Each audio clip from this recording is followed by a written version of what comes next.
The Duchess is incredible in Elden Ring Nightreign, but there's a lot of misconceptions about how to use this character to her best ability. Well, in this video, I want to clear up those misconceptions and also give you some game-winning tips for how to make the most of her. So, the first misconception, and it's a pretty big misconception, is how to use her attributes. A lot of people are saying that she's best in melee weapons, but this is not the case. If we consult the stats screen and we go and look at her Dex is not the best attribute she has. That only has a B scaling, whereas Intelligence has an A scaling. What does this mean? It means essentially she is better at magic than blades. What you want to do here is combine the two into the ultimate Spellblade build. The Duchess is a Spellblade. She's not like a dagger spamming, curved sword, katana spamming character. She is primarily a Spellblade.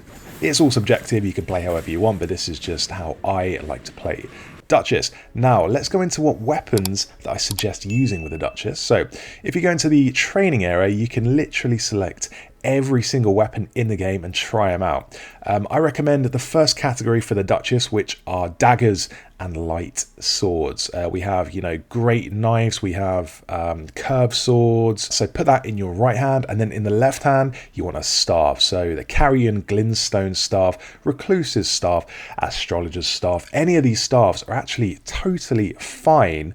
Once you've upgraded any weapon in this game, it's going to be more than effective to see you through to the Night Lord. Actually, some weapons in Elden Ring, the base game, they weren't really effective, and some of them kind of didn't deserve an inclusion. But in this game, From Software have picked the weapons really carefully, meaning that every weapon is completely viable, as long as you use them with the right character. And with a Duchess, as I say, staff in the left hand and a light weapon that scales with Dex in the right hand. And as you can see, it does insane damage. Magic is so good with the Duchess. So you will run out of FP when you're using the magic from the Duchess. So what I recommend doing is out in the field, you want to target the glowing blue trees, and these, when you interact with them, will refill your FP. That means you can use magic more often. There are also starlight shards, which are these blue shards you can find in crates and chests. Pick those up, put them in your items, and then you can consume those, and these will also refill your FP. Basically, these just give you more uses out of your staffs. When you do eventually run out of magic, and it will happen, you need a backup, and this is where your 3 slots on each hand come in. So what I like to do is have a second and third blade in my left hand, and then I just use the D-pad and switch between them when I run out of juice on my staff. Now, what weapon specifically do I recommend using when this happens? Well, there are 2 different paths that I like to go here. The first is dual-wielding daggers, because these are the speediest and the quickest hitting weapons in the game. They have a really fast fire rate. So these the daggers you want to use, mostly you want to be on the hunt for, are daggers with elemental effects or status effects. So anything that does bleed damage, fire damage, poison damage, be on the lookout for those. The reason being, that's because when you do status ailments with one weapon, you'll also be doing it with the other weapon. Because you'll be dual wielding, you're just increasing the amount of ailments that are going to be stacking up. So if you have 2 weapons, both with bleed, you're doubling the amount of bleed you're dealing to the enemy. Or you could do it where one weapon has bleed and the other has poison, and then you're just using both of those in tandem. Now you can go even further with this, and as you deal those status effects, you can use the Restage ability to then deal more of that ailment and stack it up even more. The Restage ability doesn't just deal extra damage, it also deals extra ailments like bleed, poison, things like that. It's really, really useful.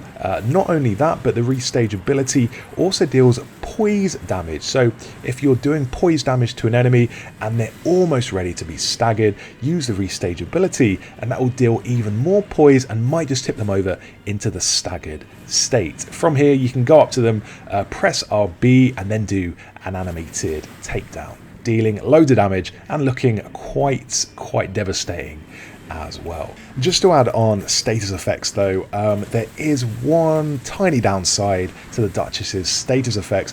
When you are trying to build up status effects, it doesn't actually scale that well with the Duchess. Status effects scale with Arcane, and Arcane is the Duchess's third lowest stat. So in other words, the lower the Arcane, the less fast the status effects are going to mount up. So it's not the best, but hey, you have to work with what you got. The Duchess does attack really fast, and the faster you attack, the more those status effects are going to build up.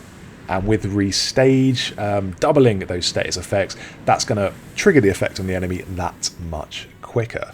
So that's one weapon type I suggest with the Duchess. I'm not recommending specific weapons, just, you know, categories of weapon to use with the Duchess. So to clarify, that is starting with the staff, then when you run out of FP, switching to a fast striking weapon like a dagger, and it's even better if they have status effects that come on that dagger, like holy damage, lightning, all those sorts of things. So that's the first one. The second one is sort of a mix of the two. For this, I recommend looking at the stats of the weapon and choosing a weapon that scales in both dex and intelligence. And there are a few of these in the game. What these are going to take advantage of is your A scaling in intelligence and your B scaling in dex. So anything that scales with dex and intelligence, you want to make sure to take a look at. There are a few examples of these in the game. One of these is the Moonveil Katana. This does A dex, it has an A scaling in dex and a D scaling in intelligence. So weighted more towards the dex, but also just taking advantage of both. You're never going to find a weapon in this game that has an A scaling in both dex and intelligence, so it's always weighted in favor of one or the other, but you can get a quite a good approximation for both. So another weapon that also scales in intelligence and dex is the Family Heads. This has a B dex scaling and D intelligence. Another one to look out for is the Clayman's Harpoon. This is a spear and it has a C scaling in intelligence and a B scaling in dex. That's one of my favorites, so be on the lookout for that. But of course, when you're out in the field, it's hard to actually get the specific weapon. It's all down to luck. So, you know, as I say, do not feel bad if you can't find this weapon. Any weapon in the categories that I suggested will do, as long as you make sure to upgrade them to keep them competitive and also upgrade yourself. So make sure to be around level 13, level 14 if you can, before you take on a Night Lord, and that will put you in good stead for victory. Definitely make sure to try some of these weapons out in the training area and get into grips with the weapon arts, because some of them are absolutely incredible and you probably won't even see these out in the actual game because it's going to be hard to come across all of these weapons, but there's a chest bursting with every weapon in the game, so give them a go and see what pops out. I love this one in particular. Love that effect, but yeah, give them all a go. And you can also increase your FP to maximum and your stamina to maximum, so you can just keep on trying these, especially using the training dummy, because the training dummy gives you an indication of how much damage you're actually going to be doing. Anyway, enough about that. One other misconception that I want to clear up is the stamina. Now the Duchess, a lot of people are saying she has incredible stamina and that's how she can get in and dodge and you know, keep on attacking over and over again, but actually this is a huge misconception. She actually doesn't have great stamina. We compare her stamina to someone like Raider and look at Raider's stamina. By comparison, it's actually way better, and people don't really say that Raider has great stamina. I don't know why, but he has way better stamina than the Duchess. So yeah, don't go with the Duchess thinking she has the best stamina in the game, because that's just clearly not true. It's not stamina that makes her good, it's the A scaling in intelligence and the B scaling in dex. So she is a really speedy character and she's great at magic, but she's not someone you can just keep spamming attacks and spamming dodges with. because that's not the way to play Duchess. The same goes for shields actually, because when you use shields you're going to be taking quite a big hit with your stamina, so I definitely never recommend using shields with a Duchess. You know, that's just my personal point of view. Maybe if you're using shields, you're having a great time and you're having a lot of fun and you're finding a lot of effectiveness with shields. If so, let me know down in the comments what your loadout is, because I would be very interested to know how you're playing the Duchess. Restage doesn't actually double the last hits or the last attack on the enemy. It's more like it does 50% of the last attack. So don't go in there thinking you're just going to double the last attack. It does 50% there or thereabouts. Now here's something that might be blasphemy to a few Nightreign players, but don't be scared of rolling into a match with 2 Duchesses. I've actually had loads of success with double Duchesses in this game. So the reason double Duchesses work so much is because they have double restage.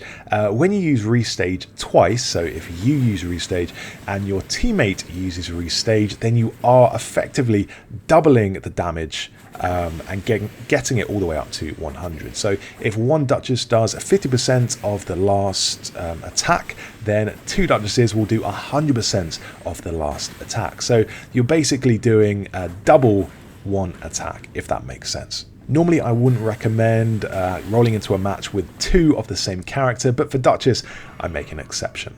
The best synergy for Duchess, from what I've played and from my experience, is with I. That's because I has the ability to mark enemies and create a weak point on target. So when I creates a weak point, it's going to show up as a red X. When this happens, the perfect response to this is I whip out my staff, I use a magic attack, and then I hit that weak point dead on. This does even more damage, even more than what the magic is already doing, which is quite a high amount of damage. After that, when that attack hits, then restage that, and that does even more damage, and the numbers are just crazy. So I is a great teammate to have as you're going in with the Duchess. And also one more thing on restaging. I see people waiting on their restage and waiting for the perfect moment to use it.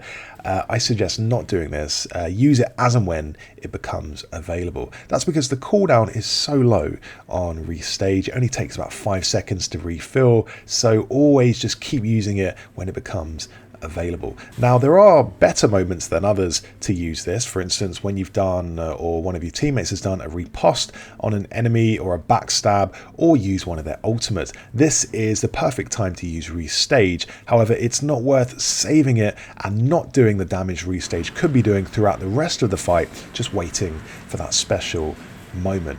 And more often than not, you will coincide with your teammate doing these grand special moves with the restage becoming available, because, as I say, it refills every 5 seconds. So more often than not, it's always going to be available, basically. Her second ability casts an invisibility shield over herself and her teammates, or your teammates, and this is a really useful skill to have, but a lot of players are using it not to the best of its ability. So if you want to get the most out of it, here's what I recommend doing. Only use this when one of your teammates is down. Save it until then. Don't just use it when it becomes available. Save it for those occasions where you have a teammate down. The reason for this is when you cloak you or your teammate who's down, the boss will then leave you alone and you're free to hit your teammate and try and revive them. This can be a game-winning move. It can be a clutch move, because normally you're going to have to try and hit your teammate to revive them, but the boss might be on your tail. When you cast invisibility, it's going to get the boss off you. However, there is one thing: the boss won't know where you are, but it doesn't necessarily stop the boss from attacking. So the boss might just start then spamming AoE attacks, and you might get caught in the crossfire. It doesn't make you invincible, it makes you invisible. So as long as you make sure to maneuver out the way of the boss and use this invisibility, that's the key. You can also use the invisibility on the teammate who's down, and therefore the boss won't see them. Although, to be honest, the boss doesn't attack down players anyway, so that's pretty pointless. But you might as well just use it while you're in the vicinity of the down player and get into the practice of using it around teammates, because not only do you get that invisibility shield, your teammates get it as well. When a player has been downed and they have a full bar of purple, so like a full ring of purple, it's going to be really tough to revive them. It's going to take so many hits to revive them. And normally what I like to use is your art or your special ability to bring them back to life. The Duchess sadly doesn't have a special attack ability. Both of her abilities are more situational, so she doesn't do raw damage, but she does some quite different things, meaning it's really hard to get teammates off the ground when they have a full ring of purple. That's why the invisibility comes in so handy here. Of course, if one of your teammates has a special that they haven't used yet, then I recommend using that to do loads of damage to the person on the ground and bringing them back to life. If you enjoyed the video, do leave a like, that's very much appreciated, and subscribe to the channel for more Elden Ring Nightreign guides.